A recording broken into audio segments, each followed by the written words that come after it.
There's so many options. I don't care how you do it as long as you do it. Well, hello, friends, and welcome back to the podcast. Yes, if you are watching on the YouTubes, I do have my hair up. I'm kind of going for like the smart school teacher look here. I have a smart topic I'm going to teach about today on the podcast. And no, I don't wear my hair up like this a ton, but yeah, today I just had to do something fast. So, welcome back to the Jennifer Allwood Show. I'm going to talk to you today about email, which I know is not a sexy topic. Okay. I know it's not a sexy topic, but you want to know what is sexy? When you send an email and you get a bunch of people sign up for whatever thing you currently have for sale. Okay. That we're going to say is sexy.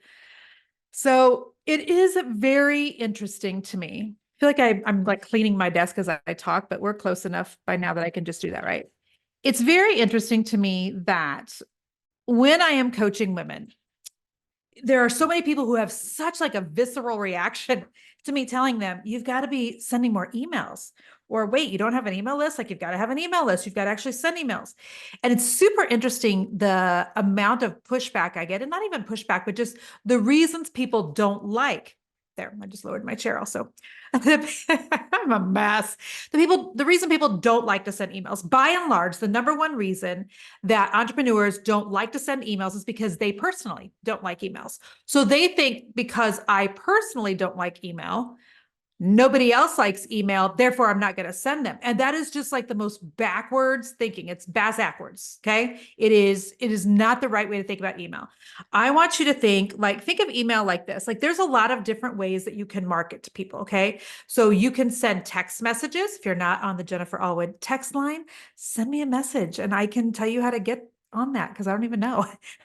But you can send text messages, via a texting list. If you're using my Equip 360 software, you can text from my Equip 360. Okay. You can send emails. You can send mailers. You can do social media posts. You can advertise something for sale on a podcast. You can take out ads. Like there's a lot of different ways to like market and tell people, what it is that you have for sale, right? It doesn't matter if it's a product, if it is a digital thing like a course or what have you. There's a lot of different ways of telling people about the thing that you have. And so I want you to think like, is there one primary way that people love to be marketed to? No. I mean, some people prefer the text, others prefer the email, others prefer the social post. Like there's such a wide variety, right? And so you are seriously limiting yourself by not sending emails. And by the way, this is not what the podcast is about, but I feel like I almost just need to like make a case for email first.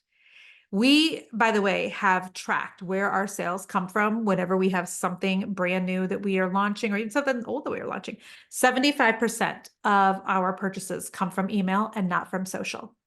And I have about 5 times as many social media followers as I do on my email list, and still 75% of our sales come from email. So please just like wrap your head around it. Quit making excuses for it. Reach out to, my Business Assist agency if you need help getting your email started. If you need help, just with anything that's having to do with like, if you have a small email list and you want to transfer it over to a different software system that's easier to use, like just go to assistagency.com. My people can help you. Okay. That is not what the podcast is about. What the podcast is about, now that I've convinced you, you've got to be sending emails, is the different types of emails to send. So when I talk to people and they're like, I'm not sending emails because I hate sending emails, like, okay, but you have to. Then the second thing is usually like, well, I just don't know what to send. And I'm like, come on now. You've got approximately 35,000 unopened emails in your inbox. Like you see other businesses marketing to you via email. You see the variety that you're getting in your inbox. You see emails every day, even if you hate them. So to say you don't know what to send to your email list, like I'm not buying that either. I'm just not buying it. But for the sake of the two of you that are maybe telling the truth and you literally don't know what to send, this podcast is for you. Okay, let's talk about email variety, okay? Because there's no like right or wrong way to send an email, what the email needs to contain, et cetera. I want to give you just a bunch of different options here because I see people doing all sorts of different things. We here at Team Allwood do all sorts of different things in our email. We try things, we decide we have, a way we like better than others, but There's so many options. I don't care how you do it as long as you do it. Okay. So write some of these down though. All right. So first of all, let's talk about like the two types of email styles. One is going to be short form and one is going to be long form. I'm going to give you examples of just a couple of people. We call short form emails, and that literally means like, hey guys, I have something I think that you're interested in. You should go check out businessagency.com. You'll thank me later. Love, Jen. Like that would be a short form email. The first person that I saw doing this and doing this really well was my friend Brian Dixon. So literally on my team, we call it a Brian Dixon style email. It's short, it's to the point. There's no header, there's no pretty anything. It is 2 or 3 lines with one outbound link, and bada boom, bada bing, you are in and out. That's a fast email you can write. Okay. It's very short, it's very to the point. There are also people out there who are literally just like killing it off of like a longer form style email. I used to be on Jen Hatmaker's email list. I haven't been on her email list for a long, long time, but she was like queen of that. It would be an email with like 20 outbound links, tons of photos, tons of like personal things. There's GIFs. They're long and they're beautiful and they're fun. I know Julie Chanel does a really good job with a long form email. It's got a lot of outbound links. It's got a lot of content, a lot of information, and there's also a lot of value in that. So when you're sitting down, you're like, I don't know what I should send an email about. Okay, well, first of all, you got to come up with a topic. And we can talk about that in a second. But then you can either do a short form email or you can do a long form. Okay. You also can do like the plain Jane. So you could have a very long email, but it could be plain Jane.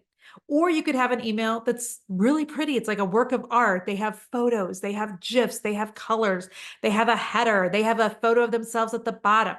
Because I am a very visual person, because I love color, because one of my strongest senses is seeing things through my eyes. And not everybody is that way, by the way. Some people are very audible, but I need to see things. That's how I learn, etc. So I really love like pretty emails. We've got a woman right now in my mastermind who she owns a bookstore, and she's got like the most beautiful what do you want to call it, logo at the top. I'm getting her name here for you. It is the Pretty Post Boutique. The Pretty Post Boutique. Why does that not sound right? Oh yeah, that's right. That's totally right. Okay. Because it was the Pretty Posy Boutique. That's what it is. I'm like, Post, it's Posy, the Pretty Posy Boutique. Anyway, I'm on her email list. And so she has a bookstore. She used to have a clothing boutique. I took some pictures recently on one of her sweaters. It was like a light pink and white checked, and you guys all went crazy over that. But she has since converted her clothing boutique here in Kansas City over to like a bookstore, right? So she's got a beautiful email that has like a very floral, picture at the top. She's got a gold signature from herself. She's got pictures of her books in it, like just pretty. And so you decide what makes the most sense for you and your brand, and feel free to like change it up. Okay. So then let's talk about, well, what do you put in there for content? All right. If you have products, you just need to be sending out product emails on the time. All right. Jason, my husband, has a golf polo brand called Fairway Finest. So if you get on the email list for Fairway Finest, you're going to get emails every single week of whatever golf polos, golf hats, golf sweatshirts they have for sale. There's no additional words. My husband is a man of few words anyway. And so it's pictures like, here's a golf polo, here's the coordinating hat, here's the coordinating whatever. Do you need this for Father's Day? Great. So that's what he has for Fairway Finest. That makes complete sense for his brand. So if you're selling products, I want you to be sending one, if not two emails out every single week with just your products for sale. Like people got on your emails list wanting to see what it is that you have for sale. There's zero people that are going to be like, oh my goodness, I can't believe Jason Allwood is sending me out another email about golf polos. No, when you opted in, to get free shipping or whatever, everybody knows in 2024 that also means you're going to start getting marketed to through email. Okay. So if you have products, there's that. Now, if you don't have products, if you have a service-based business or you have, digital products, I guess, for sale, then there needs to be probably a more wide variety of types of emails. Okay. So I know Stu McLaren used to talk about 3 different types of email connections that you need to make: a heart connection, a head connection, and a hands connection. And I think that's just a really good thing to remember in terms of like social media posts or emails. Okay.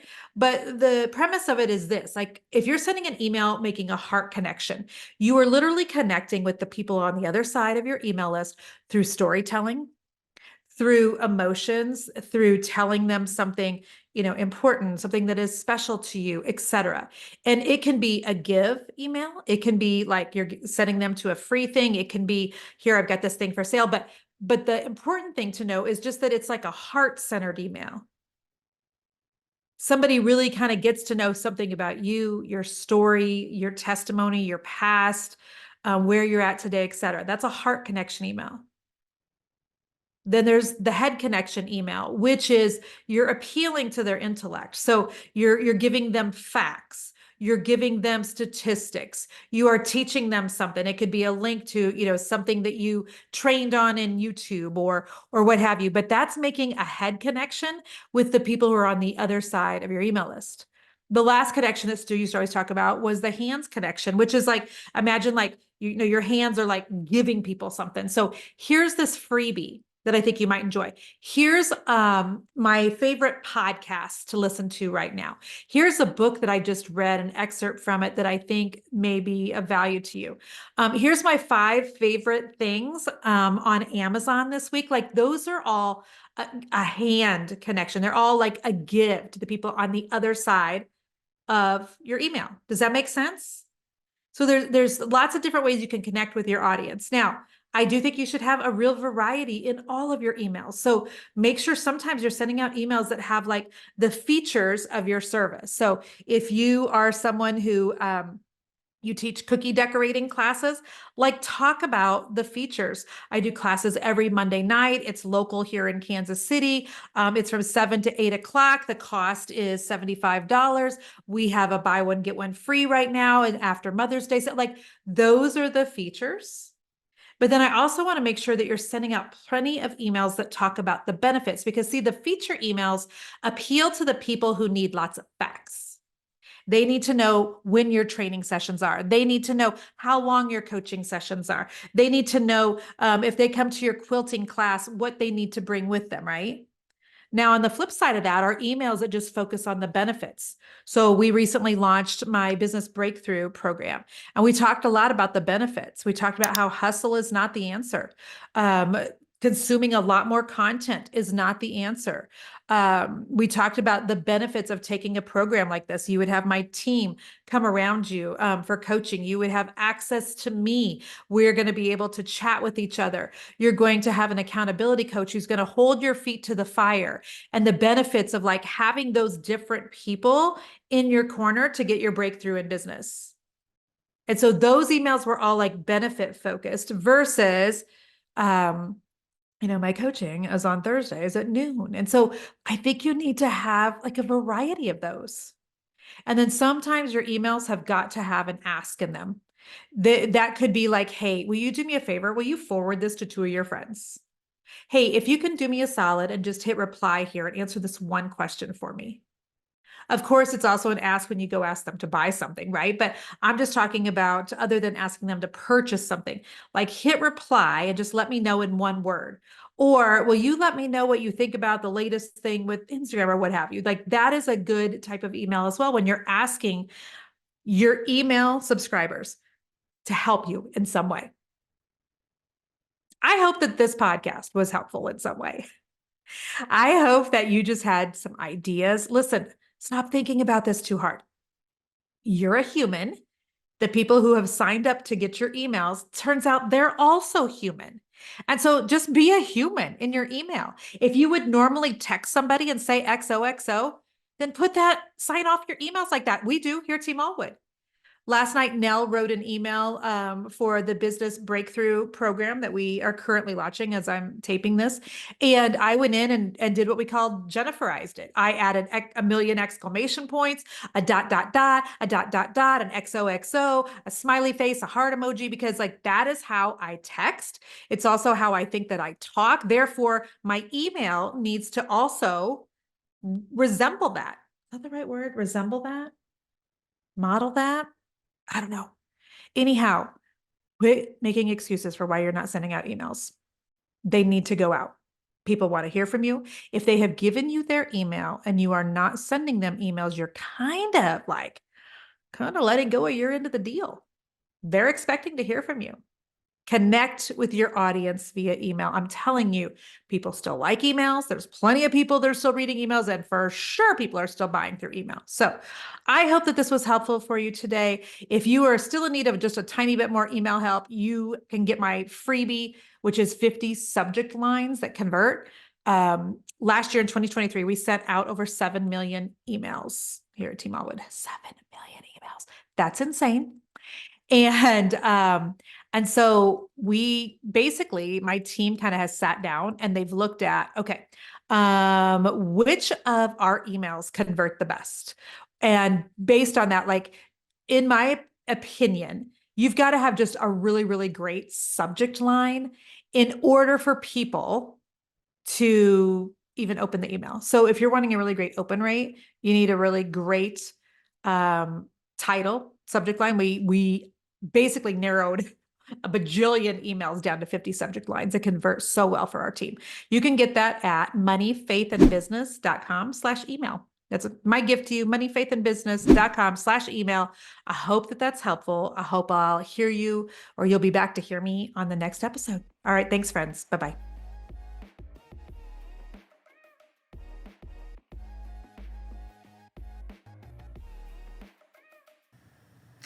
All right, Easton, I think this clips in my head too hard because literally I was stumbling over my words. Like maybe I just don't have clip hair and maybe it just hurts my brain. I don't know.